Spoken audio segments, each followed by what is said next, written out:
और आइए इस वक्त एक बड़ी खबर का रुख करते हैं। पटना से ये बड़ी खबर है, जहां पटना फायरिंग मामले में अब केस दर्ज किया गया है और खान सर पर मामला दर्ज किया गया है। कदमकुआं थाने में मामला दर्ज किया गया। खान सर के गार्ड ने गोली चलाई थी। खान सर के दोनों गार्ड भी गिरफ्तार हुए हैं। तो पटना फायरिंग मामले में अब वीडियो सामने आने के बाद खान सर की मुश्किलें बढ़ चुकी हैं। कैसे, एक एक डिटेल आपके सामने रखें। उससे पहले आपको बता दें कि इस पूरे मामले की इन्वेस्टिगेशन में अब यह साफ हो चुका है कि किस तरीके से खान सर के ऊपर ही अब केस दर्ज हो रहा है। कैसे खान सर की मुश्किलें बढ़ गई हैं, अब तक की पुलिस जांच को लेकर एक एक जानकारी अब आपके सामने रखते हैं। फैसल खान पर मामला दर्ज, पुलिस ने विशेष टीम गठित की है। फायरिंग करने वाले 2 गार्ड की गिरफ्तारी हो चुकी है। दोनों राइफल एफएसएल जांच के लिए भी भेजी गई हैं। दहशत फैलाने को लेकर एक और एफआईआर दर्ज हुई है।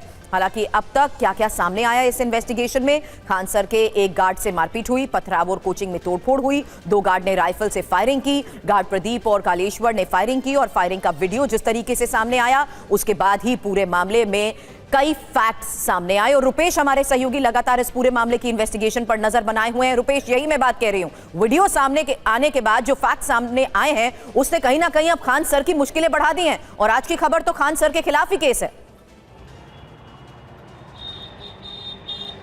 बिल्कुल, खान सर की मुश्किलें बढ़ चुकी हैं क्योंकि पटना पुलिस ने क्वेश्चनायर तैयार किया है और एक विशेष टीम भी बनाया है जो अब से कुछ देर बाद खान सर से पूछताछ होने वाली है। इसके पहले खान सर ने खुद ही दावा किया था कि गोलियां यहां पर चली है, उन्होंने खुद देखा है, उनके सामने गोलियां चली हैं, यानी कि कुछ स्वीकारोक्ति तो खुद खान सर की ही हैं और अब ये दाव उनके ऊपर ही उल्टा पड़ गया है। गोलियां चलने की स्वीकारोक्ति के बाद उन्होंने ये कहा था कि बगल के कोचिंग वाले से चूंकि उनकी अदावत चलती है लिहाजा उन्होंने ही गोलियां चलाई हैं। पटना पुलिस को पहले कोई साक्ष्य नहीं मिला था कि गोलियां चली हैं। पटना पुलिस लगातार अपने प्रेस बयानों में भी ये कहती रही कि गोलियां चलने का कोई साक्ष्य नहीं है, लेकिन उसके बाद एक वीडियो सामने आता है और इस वीडियो में 2 गार्ड फायरिंग करते हुए दिखाई देते हैं और जब उनकी पहचान की जाती है तो पता चलता है कि खान ग्लोबल स्टडीज़ के वो दोनों गार्ड हैं और उत्तर प्रदेश के रहने वाले हैं, मैनपुरी और कासगंज के।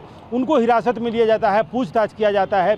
जब वो स्वीकार करते हैं तो उनको गिरफ्तार कर लिया जाता है और उनकी निशानदेही, उनके पूछताछ के आधार पर ही पटना के कदमकुआं थाने में पुलिस सेल्फ स्टेटमेंट पर एक और एफआईआर दर्ज करती है जिसमें कि फैसल खान उर्फ खान सर का नाम भी दर्ज होता है, यानी कि उनके ऊपर मुकदमा दर्ज होता है। अब 2 बातें हैं, एक ये खान सर की स्वीकारोक्ति, वीडियो और पुलिस की पूछताछ। कुछ ऐसे सवाल हैं जो अभी खान सर से पूछे जाने हैं, लेकिन बहुत सारे सवालों के जवाब अपने आप सामने आ चुके हैं। खान सर ने पहले, चाहे उनकी मंशा चाहे जो रही हो, जिस मंशा से ही घटना के तुरंत बाद ही उन्होंने कहा हो कि गोलियां चली हैं, उनके सामने चली हैं, उन्होंने खुद सुना है, देखा है, ये उनकी स्वीकारोक्ति है। और एक तरह से ये स्टेटमेंट के रूप में, चूँकि ये ऑन रिकॉर्ड है, ये मीडिया को दिया गया बयान है और पुलिस भी उस वक्त वहाँ पर मौजूद थी, पुलिस की मौजूदगी में मीडिया को दिया गया ये बयान है, लिहाजा शायद इसे ऑन रिकॉर्ड माना जाए कि खान सर ने कहा कि गोलियां चली हैं। गोलियां चलने के साक्ष्य भी आए, पूछताछ में पुलिस को भी उसके